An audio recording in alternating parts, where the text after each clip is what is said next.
he squeaked. Yes. You need the supervision. As the Admiral's plane took off, Sterling sat on the deck of the SS Chaos, a cold drink in his hand and a stack of recovered, and definitely not stolen, bills in his pocket. You know, boys, Skip said, looking out at the sunset, war is hell, but with the right crew, it's a heck of a lot of fun. Groggy raised a glass. To the Isle of Misadventure, may we never be found by the mapmakers. And as the sun dipped below the horizon, the laughter of the gullywags echoed across the sapphire sea, a sound more enduring than any naval regulation. The Chronicles of Xylos. 9. The Incompetence Protocol, a novel of galactic proportions and minor intelligence. Chapter 1. The Neon Requisition. Commandant Barnaby Old Graham Grissom was having a very bad morning on the lunar base of Silos 9. Silos 9 was the dustbin of the Galactic Federation, a place where careers went to die, and where the air recycling units smelled vaguely of overcooked cabbage. Wow, wow, wow, Grissom muttered, staring at a holographic supply list. He looked up at his supply officer, a man whose primary qualification for the job was being able to count to 10 without using his toes. Pringle, you are the supply officer here. If the space medics need neon garter belts for their formal uniforms, you snap to it. Shake a gravity boot. You know what I mean. But sir, Junior Officer Percy Pants Pringle stammered, his oversized helmet slipping over his eyes. We're in the middle of a nebula war. I thought we needed plasma batteries. Everything is on my shoulders, Grissom bellowed. He popped a handful of anti-acid pills like they were candy. I just got a subspace transmission. Grand Inspector Ironheart Holloway is arriving today for a sneak inspection. That's all I need, that old vulture nosing around this rust bucket. Do you realize what a mess this station is in? The gravity lifts are backing up, and the synthetic protein dispensers are only producing grey slime. Suddenly, the comm system buzzed. Grissom snarled into the receiver. The sonic toilets are backing up in the petty officer's lounge?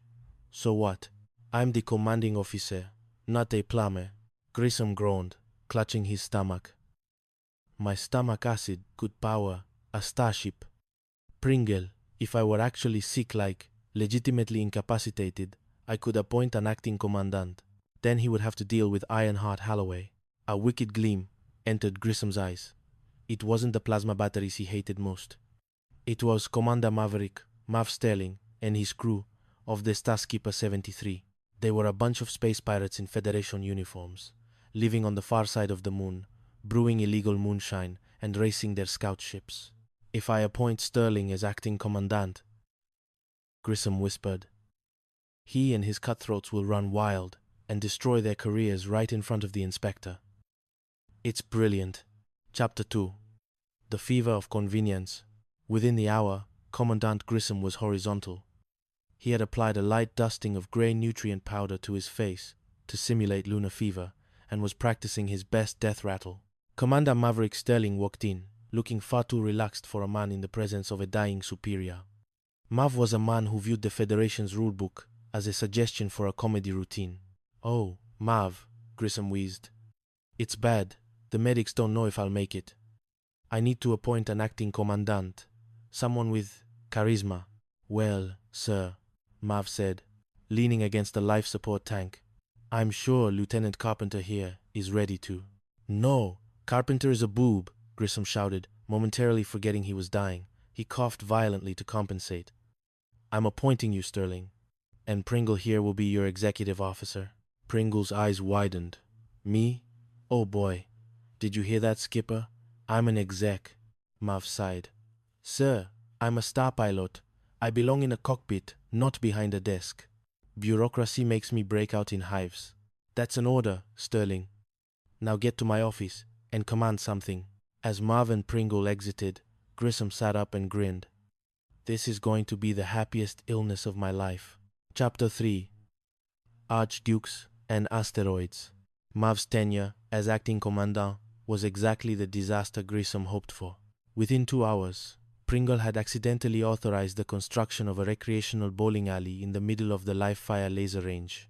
Skip, Good news, called out Gali Gruber, the crew's resident hustler.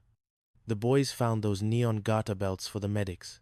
Also, we're throwing a little shindig in the hangar bay. Full speed ahead, Gali, Mav said, distracted by a blinking red light on the console. Just keep the noise down. Dad, but the noise didn't stay down. Especially when Archduke Kalen of the Nebula cluster arrived. The Archduke was a man of immense wealth and even more immense pride, traveling with his 3 daughters, the princesses of Marami. Mav tried to play the part.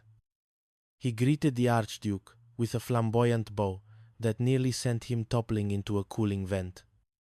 Greetings, Your Highness. I am Maverick Sterling. Welcome to Silos 9, the armpit of the galaxy. You are an efficient officer, the Archduke remarked, eyeing the chaotic hangar. But why are your men wearing grass skirts over their spacesuits? Old native custom. Sir, Mav lied quickly. To honor the lunar spirits. The Archduke's daughters were fascinated by the Star Skipper 73. Pringle, attempting to be suave, offered Princess Siri a ride in a scout ship. It's quite relaxing, Pringle said, accidentally hitting the thruster toggle and sending the ship into a wild spin that painted a streak of neon exhaust across the moon's surface.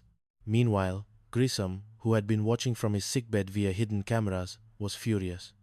Mav wasn't failing. He was somehow entertaining royalty.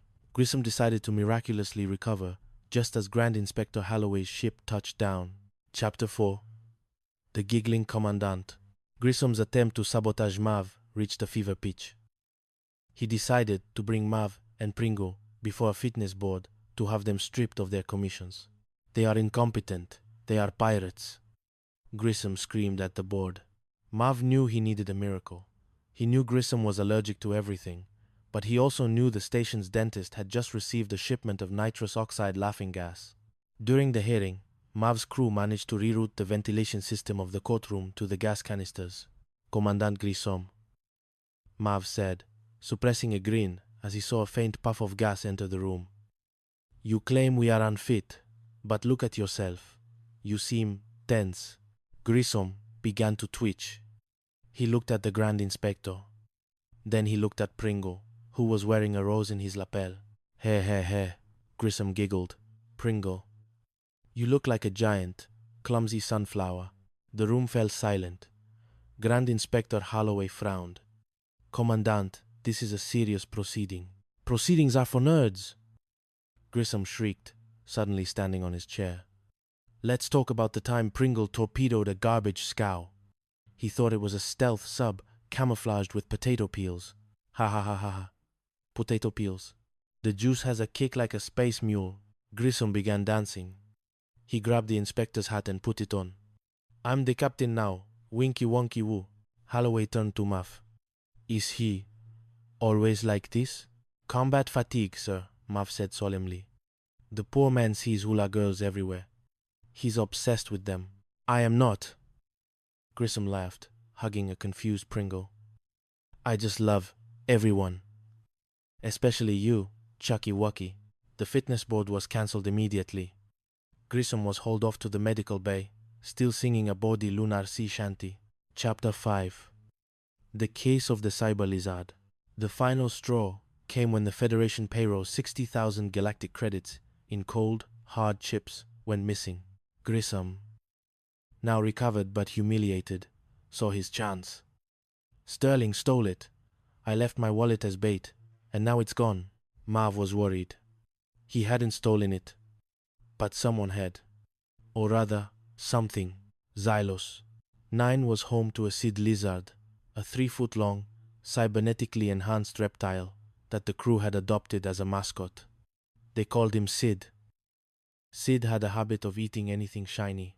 During the trial, Mav walked in with a very bloated Sid the lizard. Your Honor, Mav addressed the judge. The prosecution claims we stole the credits. Grissom sneered. An alligator? You're calling a lizard to the stand? Sid isn't just a lizard, sir. He's a retriever, Mav said. He held out a piece of synth bacon. Open up, Sid. Men. Numb men. Sid unhinged his jaw. Out tumbled a leather wallet, embossed